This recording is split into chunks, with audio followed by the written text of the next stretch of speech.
I can still remember that moment as if it happened yesterday. The crystal chandeliers cast a glow over the grand ballroom of the Plaza Hotel in New York, where my mother, Margaret Hayes, celebrated her 65th birthday in the opulent, extravagant style she always adored. The tables were draped in crisp white linens, crystal glasses sparkled, and the soft hum of a jazz band filled the air.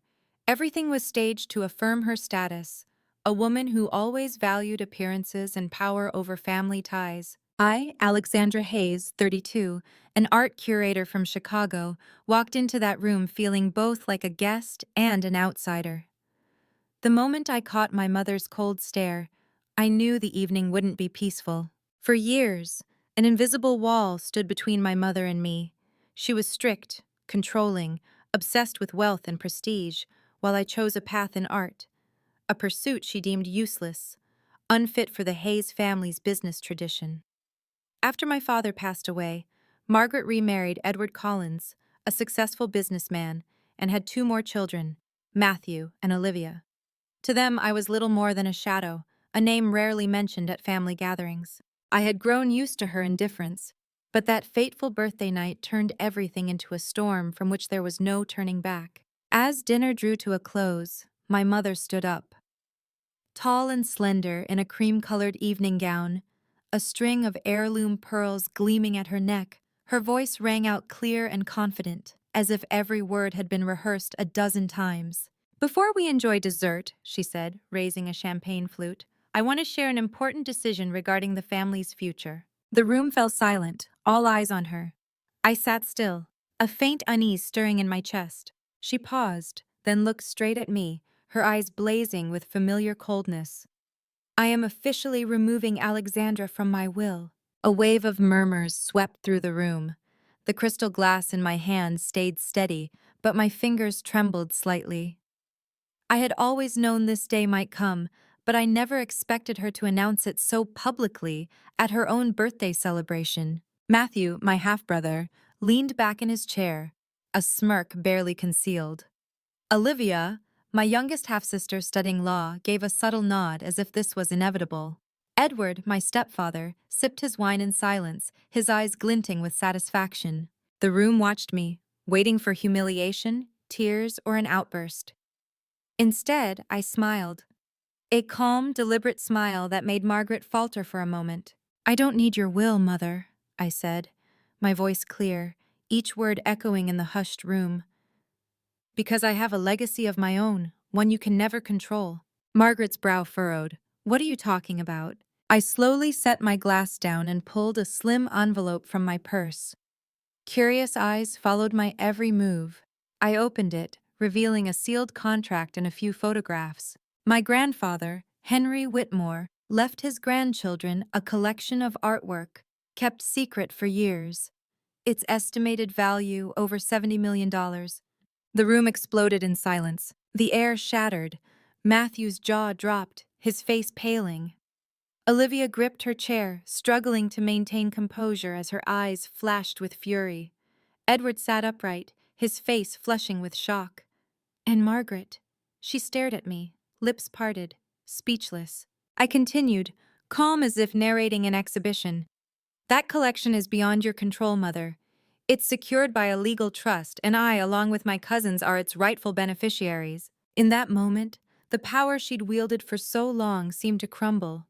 The room felt drained of air, leaving only the steady beat of my heart and my mother's stunned gaze. "You're lying," Margaret stammered, her voice hoarse and trembling. "I've never needed to lie to prove my worth," I replied softly, each word sharp as a blade. She swayed, clutching the table's edge. Her champagne flute fell, shattering into 100 pieces. Amid the guests' gasps, Margaret collapsed, unconscious. Calls for a nurse, hurried footsteps, and scraping chairs erupted into chaos. I stood, but Edward's hand shot out, signaling me to stay back. "Let the doctors handle it," he said coldly, his eyes practically shoving me out of the room. As my mother was carried out on a stretcher, my heart sank, not with triumph or relief, but with a bitter, indescribable ache. After years of being dismissed, I thought flipping the tables would feel liberating. Instead, it left a vast emptiness inside. I left the hotel, stepping onto New York's glowing streets. The night breeze swept through my hair, carrying a chill. I knew this was only the beginning. This story wasn't just about being cut from a will or holding a treasure of art.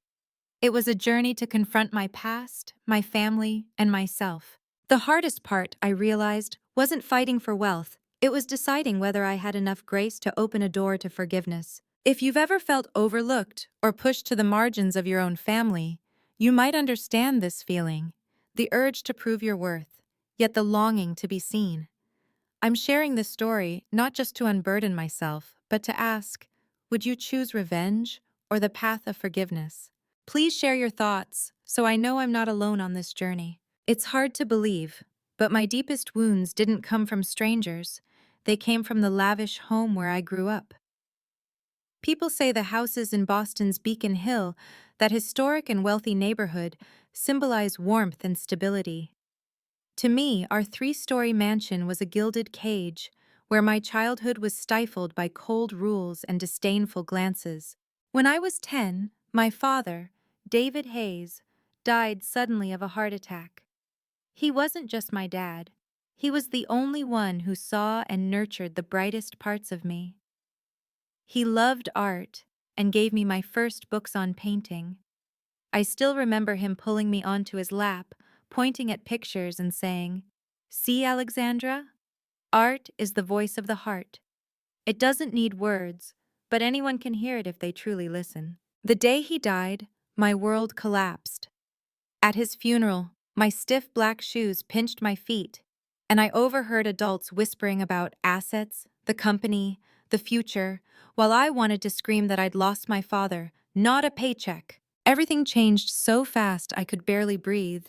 2 years later, my mother, Margaret, remarried. Edward Collins, a tall, polished man with calculating eyes, stepped into our home, bringing the air of contracts, cocktail parties, and handshakes instead of warm conversations. With him came 2 children, Matthew and later Olivia, my mother's new, precious gems. When Matthew took his first steps, the house cheered as if a genius had emerged. When Olivia started ballet, my mother hired a former theater dancer to teach her privately. And me? I was told to focus on economics, stop doodling nonsense, and quit dreaming. Once, at 13, I painted a watercolor of our backyard garden. It took days to finish, and I hoped to hang it in the living room for my mother and stepfather to see. But when Margaret glanced at it, she said, "This doesn't match the house's style. Put it away. Art is just a hobby, not a future." I stood frozen, the paper trembling in my hands. With one sentence, my excitement was snuffed out. Yet, amid that darkness, I found a flicker of light. My grandfather, Henry Whitmore. Unlike Margaret, he didn't care for flaunting wealth or status. In his dusty, book-filled study, he'd sit with me, sharing stories of artists the world ignored until their final days. "Alexandra," he'd say, his eyes lighting up as he opened an old book. "People may overlook a painting, but if it stirs your soul, you've seen something more valuable than money.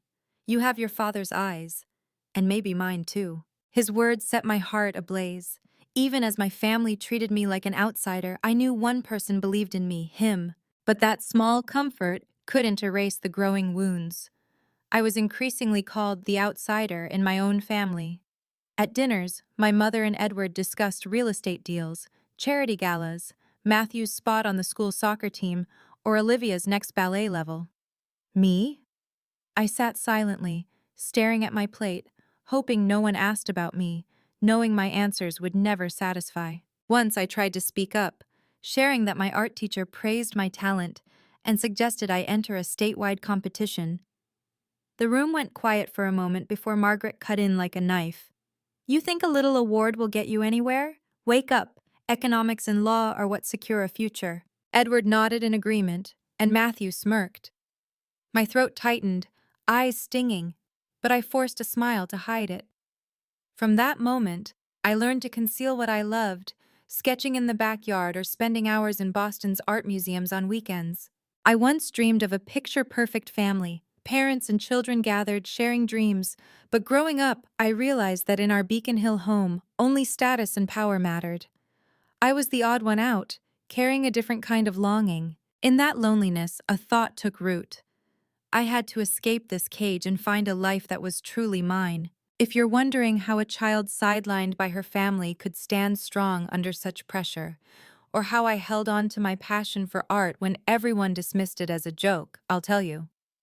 But before I move to the next chapter, where I left that house and began my path to freedom, I have one question. If you find this story compelling and want me to continue, comment Y. If it doesn't grab you, comment N. To me, every comment feels like a shared understanding, reminding me that my childhood wasn't just darkness. It was a journey to find light. One crisp fall morning, I stood outside New York University, clutching my crumpled acceptance letter, my heart pounding with one thought. Finally, I'm free. At 18, I left Beacon Hill with an old suitcase, a few clothes, a sketchbook, and a fragile belief that I could shape my own life. That was the day I stepped out of the gilded cage to start my journey in New York, the city that never sleeps, where I hoped to find freedom. The path wasn't easy from the start.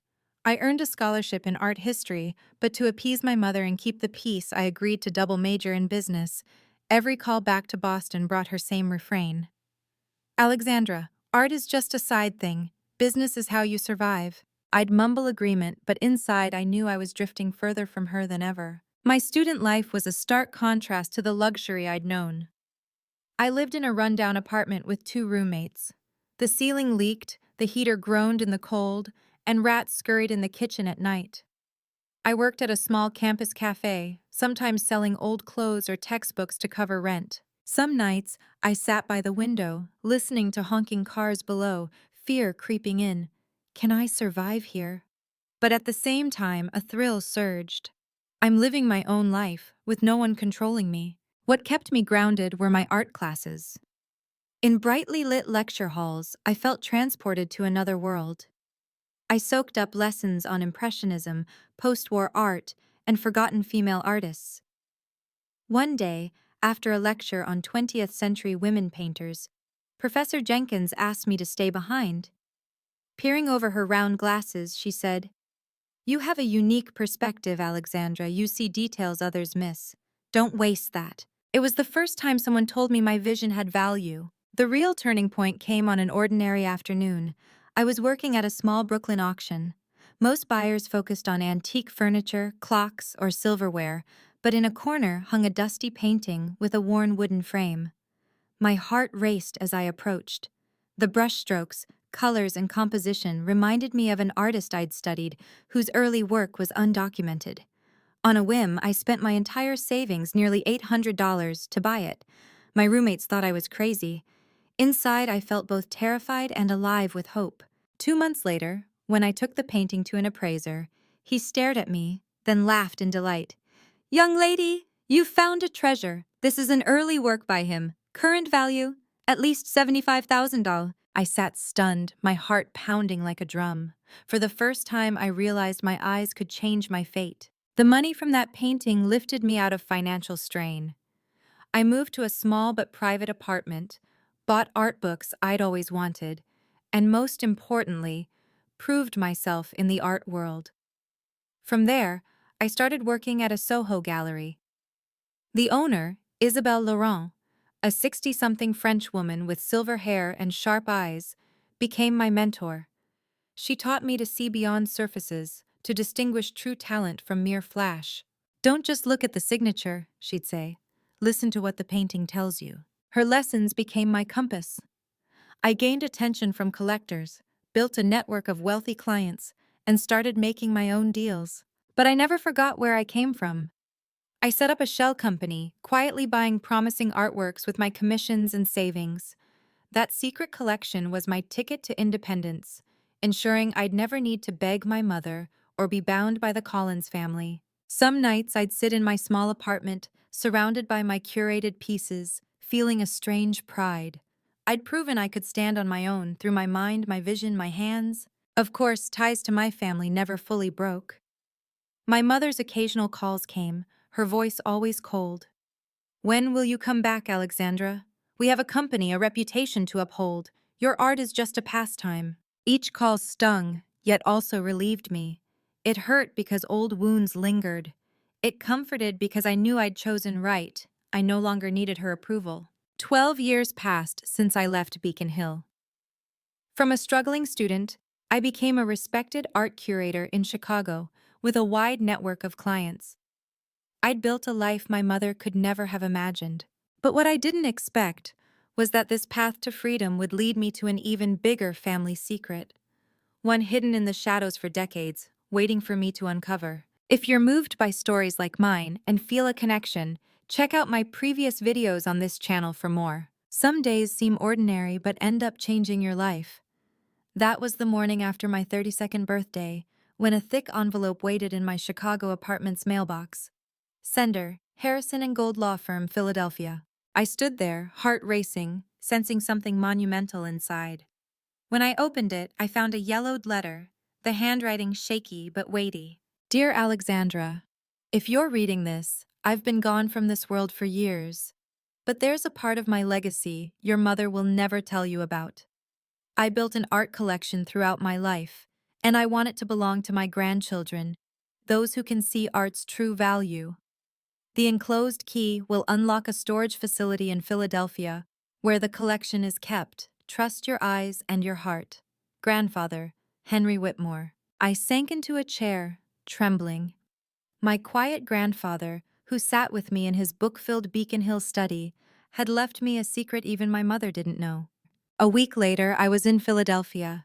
The city's cobblestone streets and red brick buildings reminded me of my childhood, but I wasn't there to reminisce. I was there to unlock a door to an unknown past. The Harrison and Gold law office was in an old building. A silver-haired man in wire-framed glasses handed me a thick file. He explained that my grandfather had entrusted an art collection to a secure storage facility with 50 years of fees prepaid. The beneficiaries, his grandchildren, bypassing Margaret. I was stunned, my throat tight. My grandfather had foreseen my mother's control and found a way to protect us, especially me, the only grandchild passionate about art. That afternoon, I visited the storage facility on the city's outskirts with the manager. The long, cold hallway was lit by fluorescent lights. He handed me an old iron key. My hands shook as I turned it in the lock. The door swung open. Before me was a wide room, soft light spilling from the ceiling onto tall wooden racks. Dozens, maybe hundreds, of wrapped paintings stood neatly arranged. Wooden crates held sculptures, and folders brimmed with drawings. I stepped inside, breathing deeply. I unwrapped the first canvas, an abstract painting with bold strokes by a renowned early career artist. I nearly stopped breathing. Next was a post-impressionist portrait, then a minimalist work documented in textbooks. With each piece I touched, my heart beat faster. If authentic, these weren't just valuable. They were a slice of 20th century art history. After hours of exploring, I sat on the floor, tears streaming down. I realized my grandfather had trusted me and given me a legacy beyond any inheritance. I couldn't keep this secret alone. The next day, I met Elaine Harrison, an art lawyer I'd worked with on smaller appraisals in New York. I showed her the letter, photos, and documents. She was silent for a long time before saying, Alexandra, if this is authenticated, the collection could be worth over $70 million. But its real value is its pristine condition, almost untouched by the market. I was speechless. The number was staggering, but what choked me up was knowing my grandfather had spent his life quietly building this, then entrusted it to us. Elaine helped launch the verification process, validating the trust's legality, cross-referencing purchase records, and bringing in experts to appraise each piece. Every authenticated work brought joy and anxiety, joy for its value and meaning, anxiety knowing its revelation would spark a family storm, especially with my mother. Sleepless nights followed as I pondered my next steps. I could sell a few pieces and live comfortably forever, but my grandfather's words echoed, "Trust your eyes and your heart." This wasn't just wealth, it was proof that the passion I'd been mocked for had value beyond numbers. The collection wasn't for running away, it was for standing tall. In the following days, I quietly moved the collection to a New York storage facility under the trust's oversight. All legal paperwork was finalized. The collection was now untouchable by my mother or anyone else. As I looked at the sealed crates, a new strength surged within me. For the first time, I felt I had a weapon. Not for revenge, but to claim my voice. Can you imagine? From a child called a dreamer, I now held an art treasure that could shift the power dynamics in my family. But with that power came a big question. How would I use it? Keep it secret, sell it, or share it?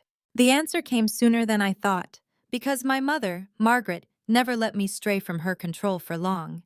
And when I chose to bring this secret to light, I'd have to brace for an unprecedented showdown. I once thought that after that fateful birthday party, my family was just broken pieces, impossible to mend. But life has a way of pushing you toward unexpected choices. 2 days later, a call came while I was at the gallery. Edward's voice was curt. Margaret's at Mount Sinai Hospital. The doctors say it's a heart condition, quite serious. If you want to come soon. I froze. It wasn't a plea or even a wish for my presence, just a cold notification. But as I set the phone down, my heart raced. The image of my mother collapsing in that lavish ballroom replayed, not as a victory, but as a painful crack in my chest. I sat by the window for an hour, watching the bustling streets. Part of me whispered, "She cut you out of the family, humiliated you in front of everyone. Why go back?" But another part, the softer part I thought I'd buried, whispered, "She's still your mother." I went to the hospital, not out of duty or to prove anything, but because I didn't want regret if it became too late to say a kind word. Mount Sinai was stark white, reeking of antiseptic. In her room, my mother lay pale, her usually perfect hair loose, revealing silver strands. Matthew and Olivia sat nearby, silent, their eyes heavy with worry and exhaustion. Edward was reading financial reports instead of looking at his wife. When I entered, my mother's eyes met mine. Gone was the haughty glare or disdain, just a flicker of confusion. Her lips moved, but no words came. I pulled a chair close, keeping a safe distance. My heart pounded, but I kept my voice steady. "I just wanted to see if you're okay." She turned away, a tear slipping from her eye. I'd never seen her cry. In the days that followed, I visited regularly. At first, I just sat reading newspapers or jotting work notes, staying quiet. But gradually, I brought art books and read to her, like my father used to do for me. One day, I brought homemade chicken soup. She tasted it, nodded slightly, and whispered, "You cook better than I thought." It was a simple comment, but it cracked the cold wall she'd built for years. One afternoon, as I read about a post-impressionist painter whose family stifled her, my mother interrupted. "Did you know I wanted to be an artist once?" I looked up, stunned. She stared at the ceiling, her voice shaky. "When I was young, I loved painting, but my parents said it was useless. They forced me to study economics, to take over the family business.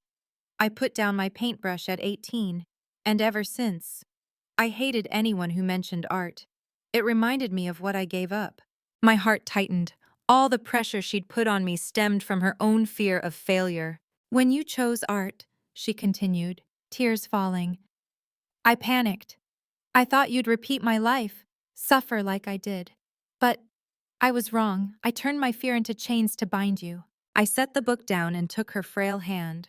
In that moment, my resentment melted. I didn't see a powerful woman, just a mother who'd been crushed and in turn became the oppressor. We sat in silence for a long time. I squeezed her hand and said softly, "I don't blame you anymore. I've chosen my path and I'll keep going. But if you want, I'll walk with you, at least for what's left." She turned to me, eyes red, and sobbed like a child. I hugged her, and for the first time, I felt her arms around me, weak but real. In the weeks that followed, as she continued treatment, I brought her homemade meals, shared stories from the gallery, and sometimes showed her small paintings. Matthew and Olivia were surprised at first, then accepted my presence. They saw that while they were busy with their careers, I was the one spending hours by her side. No one said it aloud, but I knew. My place in the family had shifted. I was no longer the cast-out child, but the one who returned when everyone else faltered. Forgiveness didn't mean forgetting or erasing the scars, but in that moment I chose to step forward, opening a new door, one leading to a peace I never thought I'd find with my mother. One day, she held my hand and whispered, If I could go back, I'd never force you to give up painting. You're stronger than I was, Alexandra. I'm proud of you. My heart trembled. I'd waited my whole life to hear that, and when I did, I realized the greatest victory wasn't proving I was right, but seeing the person who hurt me finally understand. But I knew this was just the start of another journey. I'd forgiven, but a bigger question loomed. What would I do with my grandfather's collection? Keep it as a shield, or share it as a legacy for the community? The answer would shape not just my life, but how the world saw the Hayes Whitmore family. People think 6 months is too short to mend a family fractured for decades, but I'm living proof it's possible, if you're patient enough to forgive and brave enough to move past hate. After the hospital ordeal, I no longer felt like an outsider in my family.